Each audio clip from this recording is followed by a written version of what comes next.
Students, पिछले turn पर हमने सिल्क मॉथ की लाइफ हिस्ट्री पढ़ी थी। आज हम उसके आगे सिल्क मॉथ का कल्चर कैसे किया जाता है, उसकी इंडस्ट्री कैसे तैयार की, उसकी इंडस्ट्री के लिए हमारे को क्या क्या चीज़ों की ज़रूरत होती है, आज हम ये पढ़ेंगे। तो इसके जो दूसरी आवश्यकताएं हैं वो हैं, सबसे पहले मचाना, रेशम कीट को पालने के लिए।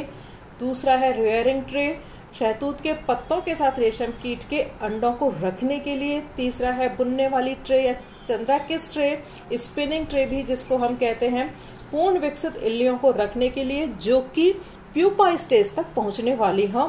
चॉपिंग नाइफ, पत्तियां काटने के लिए, शहतूत की पत्तियों को छोटे छोटे टुकड़ों में काटने के लिए। डालाज, शहतूत की पत्ती लाने के लिए। टोकरियां, शहतूत की पत्तियों को वितरित करने के लिए। हाइग्रोमीटर, वातावरण में आर्द्रता का प्रतिशत नापने के लिए। थर्मामीटर, कमरे का तापमान लेने के लिए। और ओवन, रेशम कीट की कुछ अवस्थाओं को नियंत्रित ताप पर रखने के लिए। फ्रीजर, अगली पीढ़ी के लिए अंडे या बीज संग्रहित करने के लिए। तो इन सब चीज़ों की ये बेसिक नीड्स हैं जो कि हमें रेशम या सिल्क कल्चर इंडस्ट्री के लिए आवश्यकता होती है। तो सबसे पहले हम ये तय करेंगे कि हमें कौन सी वाली जो सिल्क मॉथ है उसको पालना है। तो यूजुअली इंडिया के अंदर बॉम्बिक्स मोराई जो है उसको उसके क्लाइमेटिक कंडीशंस के अकॉर्डिंग पालना आसान रहता है। पालन पोषण के लिए मौसम जैसे बसंत हो, आरंभिक शरद हो और शरद ऋतु के अंत को देखते हुए हम इन जो स्पीशीज है उनको हम पालन पोषण करते हैं। एंड मलबरी जो हम काम में लेते हैं इंडिया के अंदर, मलबरी की दो स्पीशीज या रेसेस काम में लेते हैं, मोरस अल्बा लिन और मोरस इंडिका लिन। मोरस इंडिका लिन ये और भारत का ओरिजिनल प्लांट है जिसे कि हम सामान्य भाषा में शहतूत भी कहते हैं। इसे भी फलों व रेशम कीट पालन के लिए उगाया जाता है। नाउ कि किस तरह से हम रेयरिंग ऑफ सिल्कवर्म करते हैं, रेशम कीट का लालन पालन करते हैं।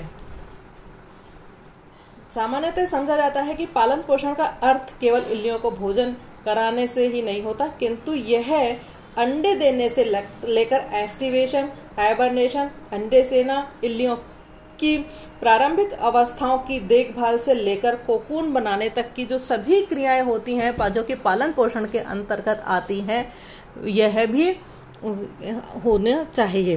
तो पालन पोषण के अंदर केवल फूड देना नहीं है बल्कि उसकी सारी स्टेजेस को किस तरह से हमें देखभाल करनी है उसको हम पालन पोषण कहते हैं। नाउ ड्रेनेज मैनेजमेंट किस तरह से किया जाता है, बीजगार का प्रबंधन।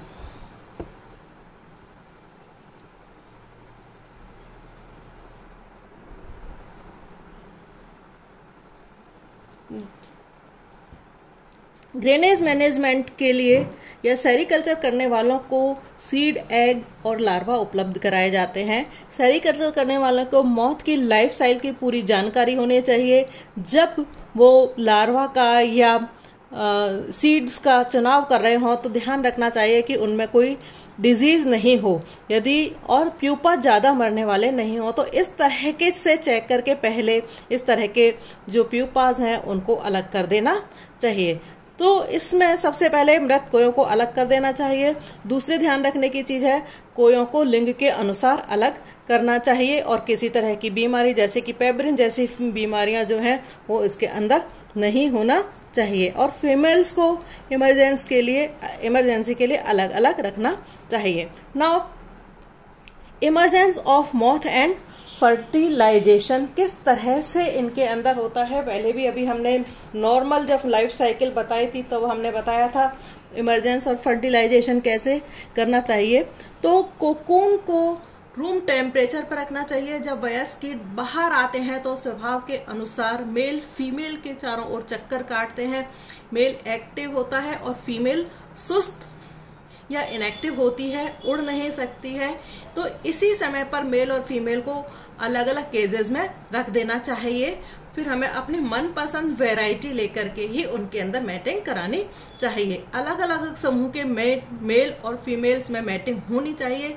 मेल्स तुरंत मैटिंग शुरू कर देते हैं और इसके बाद एग लेइंग भी तुरंत होना शुरू हो जाती है। तो जो एग लेइंग जो एग्स होते हैं उन्हीं को ही हम सीड कहते हैं, जिनको कि हम 4 डिग्री सेंटीग्रेड पर स्टरलाइज करके रख सकते हैं। हैचिंग, क्योंकि ये वोरेसियस होते हैं, इस समय इनको कंट्रोल करना आवश्यक होता है, इसलिए अलग अलग समय पर निकली हुई इल्लियों के समूह को अलग अलग रखना चाहिए। शहतूत की पत्ती अत्यंत नरम, आर्द्रतापूर्ण और तापमान उचित होना चाहिए, इसलिए अंड निक्षेपण और अंडज उत्पत्ति मीन एग लेइंग और हैचिंग को की देखभाल जो है वो ध्यान पूर्वक करनी चाहिए।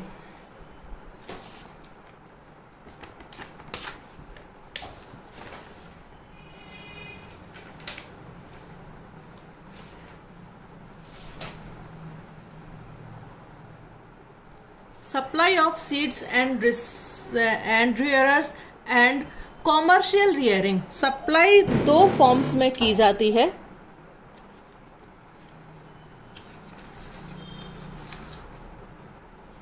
या तो एग की सप्लाई करते हैं या फिर सेकंड इंस्टार लार्वा को हम सप्लाई के लिए उचित मानते हैं। यदि एग की सप्लाई करनी होती है तो एग के जो पालन करता है उनको इनके पालन के बारे में बहुत जानकारी होने की ज़रूरत है, लेकिन यदि हम लार्वा इस्तेमाल करते हैं तो सेकंड इंस्टार लार्वा मार्केट में देने के लिए सही रहता है, जिसको कि हम आसानी से पाल सकते हैं।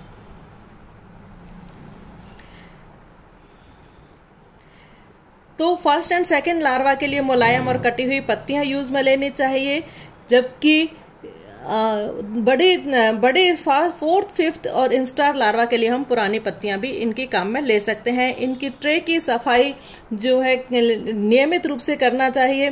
रूम में 60 to 70% नमी होनी चाहिए, जिससे कि पत्तियां सूखे नहीं।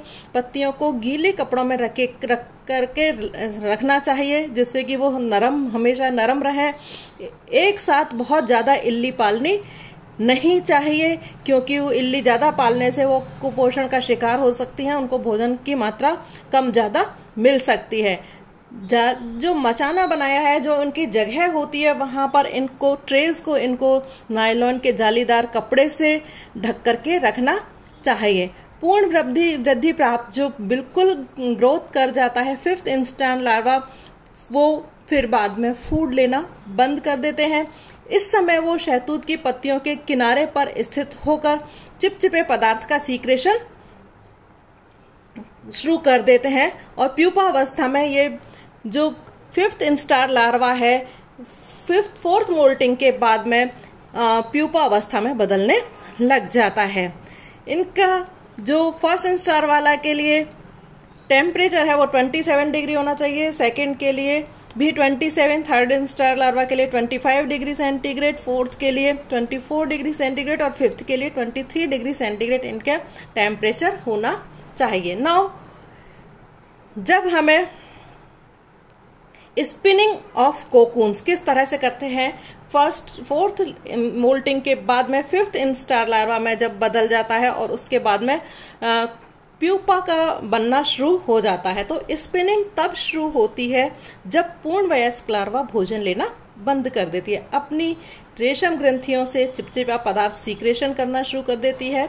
इस समय कैटरपिलर को स्पिनिंग ट्रे में ट्रांसफर कर देते हैं और उनको थोड़ी देर हल्की या तिरछे सूर्य की रोशनी देते हैं। इस समय स्पिनिंग जो है वो 3 दिन के अंदर पूरी हो जाती है, और उसके बाद में जो लार्वा है उसका या प्यूपा जो है वो कोकून स्टेज में आ जाता है। नाउ सेरीकल्चर की लास्ट स्टेज होती है कोकून का बन जाना। क्वालिटी ऑफ कोकून किस तरह की होती है या कैसी होनी चाहिए? कोकून की क्वालिटी कच्चे रेशम की पैदावार, धागे की लंबाई, धागाकरण का गुण, धागे की टूटन मीन्स धागे की स्प्लिटिंग के ऊपर डिपेंड करती है।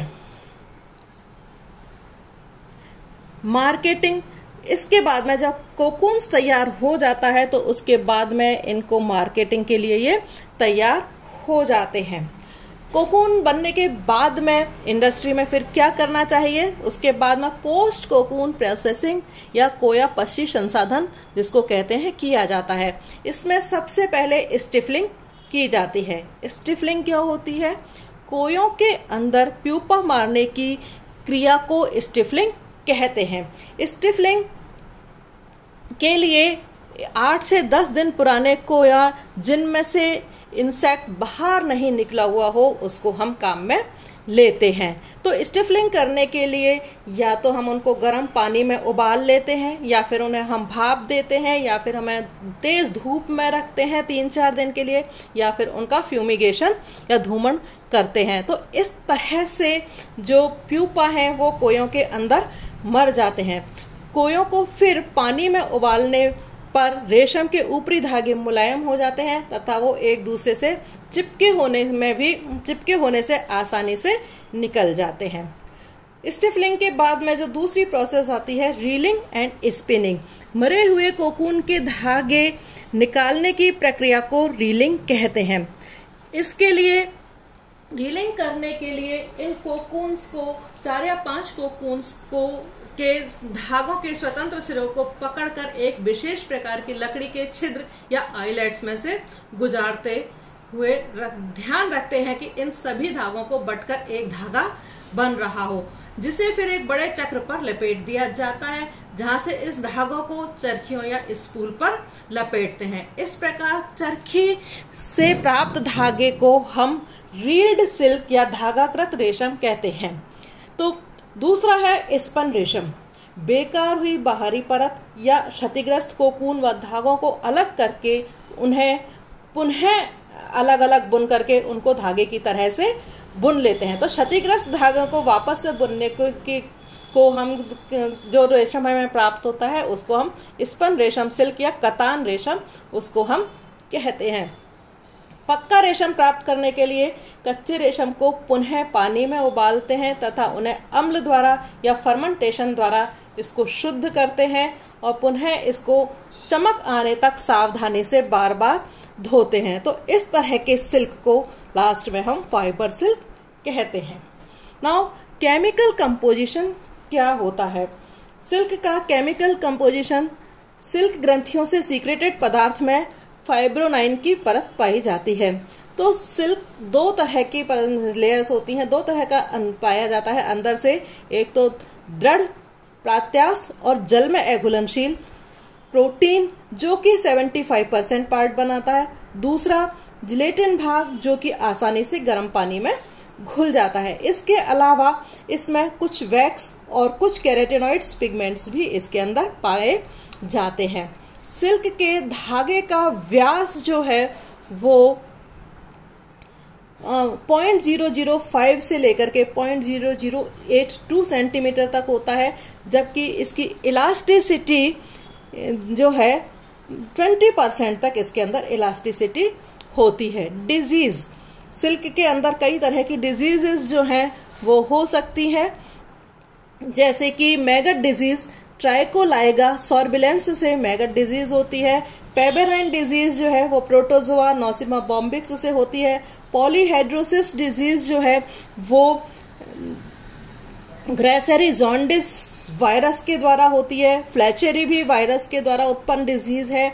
एंड ग्रीन मस्कार्डिन फफूंद के द्वारा जो कि स्पीकारिया प्रासिना के द्वारा होती है। तो स्टूडेंट्स इसमें ध्यान रखने की चीज़ है कि आप लोगों को डिजीजेस के नाम जरूर आपको याद होने चाहिए, केमिकल कंपोजिशन आपको पता होना चाहिए, fibre silk, spun silk, reed silk क्या होता है ये आपको पता होना चाहिए, स्टिफलिंग किसे कहते हैं पता होना चाहिए, रीलिंग किसे कहते हैं ये सब आपको पता होना चाहिए।